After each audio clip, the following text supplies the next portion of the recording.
Welcome, I'm Jon Caldara, president of the Independence Institute and your devil's advocate. A little later in the program, we're going to be taking a look at what federal regulations, not laws, can do to a man's business. But first, I want to talk to somebody who's running for the AG's office, Cynthia Coffman. Glad to have you here. Thank you very much, John. Good to be here. All right. Now, you're also married to the congressman, so people actually have a chance to vote for two Coffmans, depending on where they live. Depending on where they live. Some people will get that chance, yes. What do you see in him? I've known him a long time. What? You could have any man you wanted. Why? Well, you know, there's something about the politician that's just very, it's attractive. Yeah, yes. You can't give it up. All right. You have been the chief deputy AG for almost a decade now, and you're running to succeed John Suthers, who's term limited.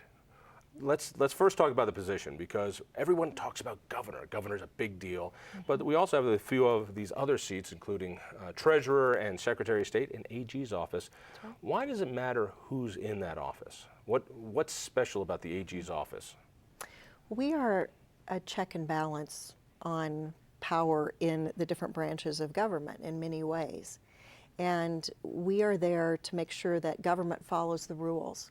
I think that's a very important thing for the citizens of Colorado. We have a dual responsibility to represent the state, but also to represent the citizens of the state. And people need to feel very good about the person who's doing that for Sometimes I have a sense that the AG's office is just the state government's in-house counsel, if you will, that there's the lawyer for the enterprise called the state of Colorado. But it's not just that, because often the legislature and the governor can be at war with the AG if they don't see the law the same way, and those battles happen. And that's why, particularly when there's different parties, there seems to be a bit more of a check and balance that goes through. Am I seeing that the right way? I think absolutely. We are, in fact, the law firm for the state, but we also have an independent duty to the people to uphold the Constitution of the state and the United States and to defend the laws that are passed by the legislature. And then we have duties of protection to protect consumers and public safety and water in the environment. So there are a number of things that we do outside of just the role of being the lawyers for the state. All right. Why do you want this job? Let's start the first part, because right now as the number two there, you actually make more money than the number one.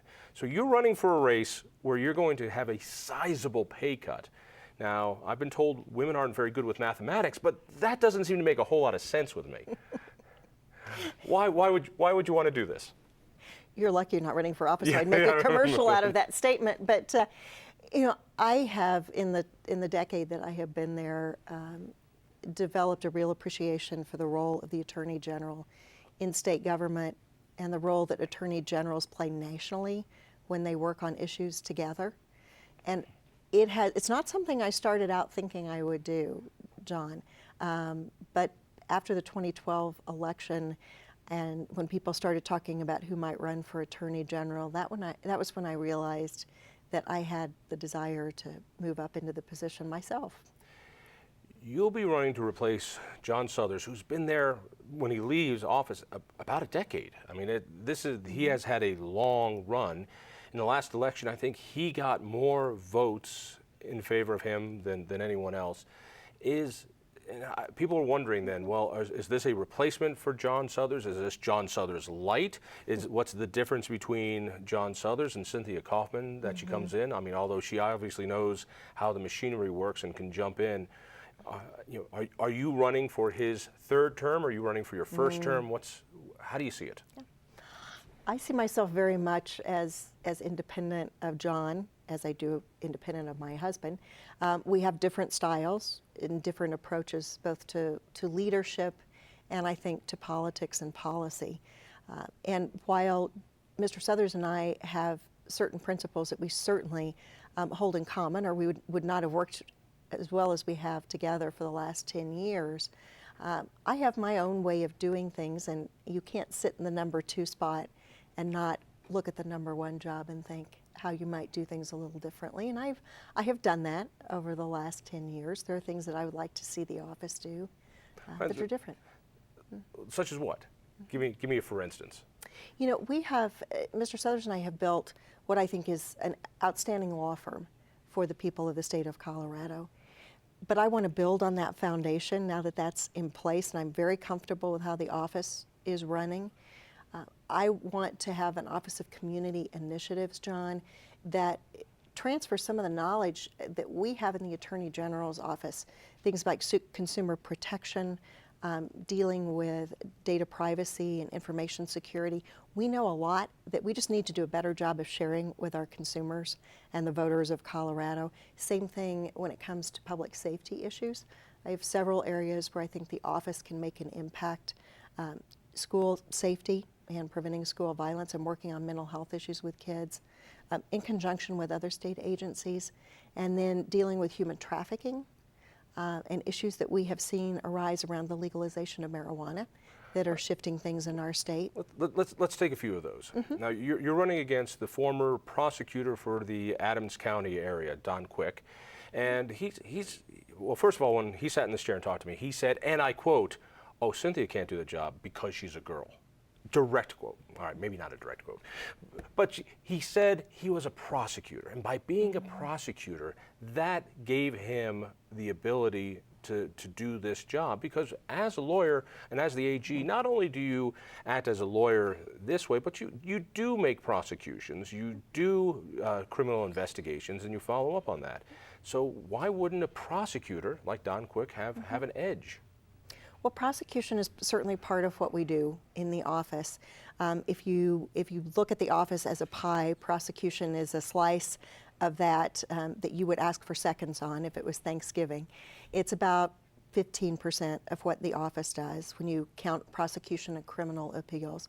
Very important to what the office is, and it's something that people connect with because we all like our criminal justice television programs, and we relate to that part of the Attorney General's office. But in my... There's always an image, of a tough prosecutor putting bad guys behind bars, and that's a good thing. You're saying that's not really what the AG does. Well, it's part of it. It's part of it. And I can do that. But we also we do a lot of work in civil law and litigation, in administrative law and regulatory law. That's the rest of the pie, and those are things I have done in my 23 years of practicing law, mainly in the public sector, because this is what I have enjoyed. I consider it a calling to do work on behalf of the public as an attorney. And so it is, yes, being a prosecutor is a great thing. John Suthers is a prosecutor, but Ken Salazar was an environmental attorney. Gail Norton was a water lawyer. People come to the Attorney General's office from all sorts of backgrounds, and what we do for smart leaders is we hire people around us who have the skills that we may not have. The yin and yang here is that you have to sometimes defend laws you might not agree with, that you don't like, but it's your job. And then at some point you go, I'm sorry, I can't defend this one because it's so out of bounds, and that takes a measure. So let's talk about the gay marriage laws, or I should say the court rulings. And so I think in our circuit, it was an Oklahoma court that struck down a ban on gay marriage, and people said, well, that means, oh, was it Utah? Sorry. So therefore, it's going to happen here in Colorado, and several clerks started issuing gay marriage certificates, or licenses, I should say, and your boss said, no, you can't do that. I know which way this is going. He said very clearly, I know which side of history this is going. This is going to be cleaned up, but there's a technical way to do it. Your opponent, when I talked to him, said, no, I wouldn't have done that. I wouldn't have gone through the procedure. I said he would have just let them go through. Where would you have been on this, and would you have done anything differently? My position is very similar to what the office did in this situation, because the Attorney General takes the oath of office to uphold the Constitution. And when the people of Colorado vote on an initiative, particularly when something is significant enough that they want it to be in the Constitution. The ban on gay marriage is in the state constitution. There is a definition of marriage as being between a man and a woman, and that was put in the Constitution in 2006 by 56% of the Colorado voters. My preference when something is in the Constitution by initiative is that the voters have another opportunity if they want to change something, that they do it on the ballot. But you can also, it's perfectly acceptable to go through the judicial process. to do that, and that's what And that means the that proponents did. the They went to federal court. courts say that state law is unconstitutional under the Exactly. federal Constitution.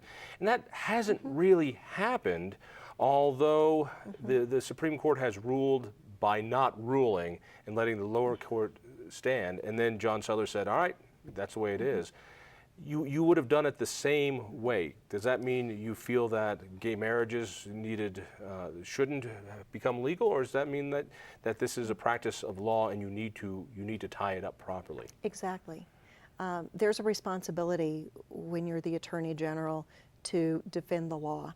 And we have a perfect example in the marriage cases of what happened when an Attorney General from the state of California refused to defend the same law in California, Proposition 8. And Attorney General Harris said, I'm not, just what Don Quick is saying, I'm not going to go to court, I'm not going to defend that law because I don't think it's constitutional. Well, it got to the Supreme Court, and the Supreme Court said, the right people aren't here, the people who are here don't have standing to bring the case. We need the Attorney General of the state of California. They sent the case back down, and so we had to wait almost 2 more years to get the Utah and the 10th Circuit case back up to the United States Supreme Court to get a decision. So what happens when the Attorney General abdicates responsibility and says, I'm not going to defend that for whatever reason, is that the process can't work. And so what we did, what Mr. Suthers did, as unpopular as it was successful, because we got a case to the Supreme Court and we received a ruling from the Supreme Court.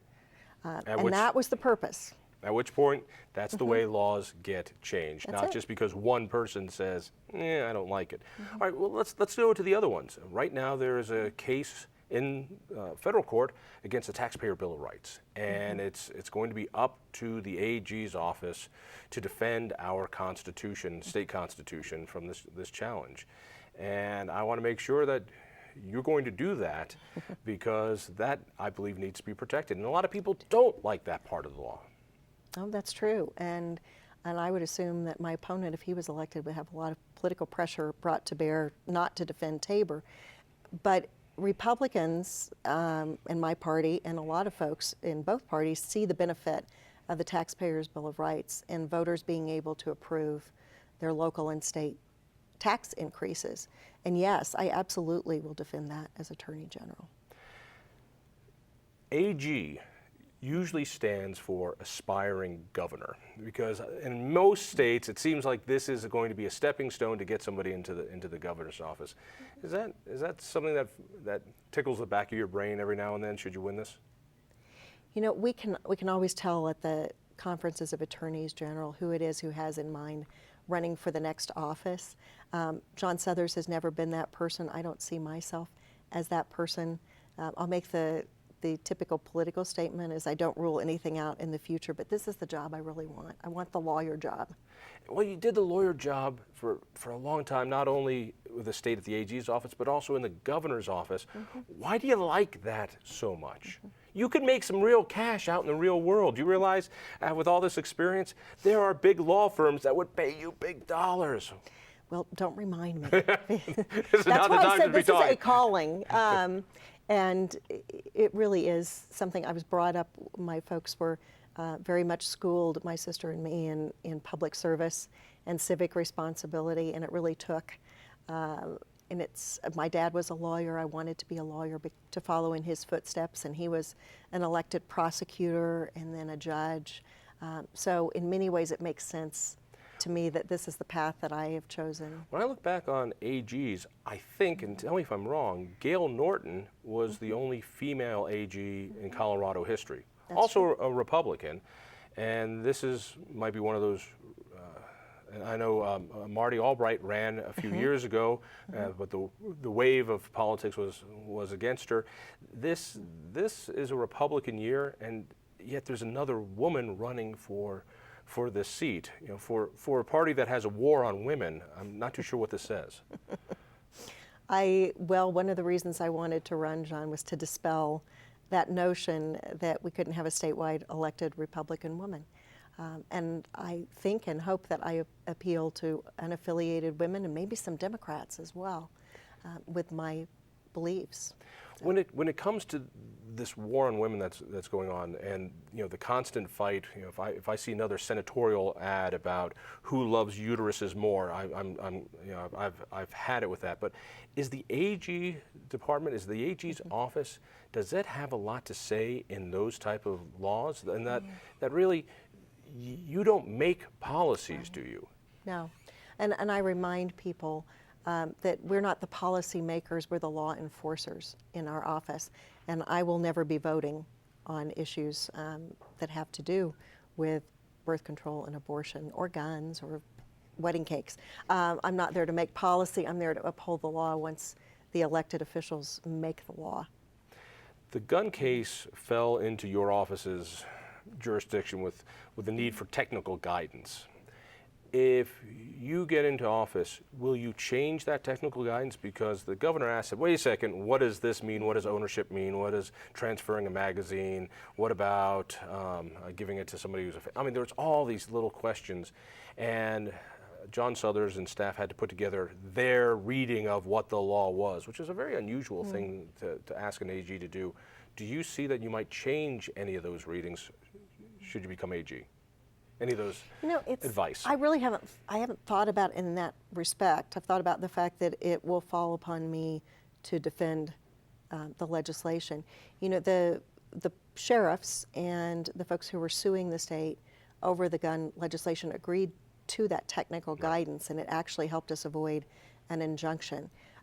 So unless something very unusual were to happen, I don't imagine that the state would change that Cynthia, guidance. thank you so much. Good luck. John, thank you. Get out there and vote, or vote twice if you happen to have your neighbor's ballot. Stay tuned. You're going to love this story.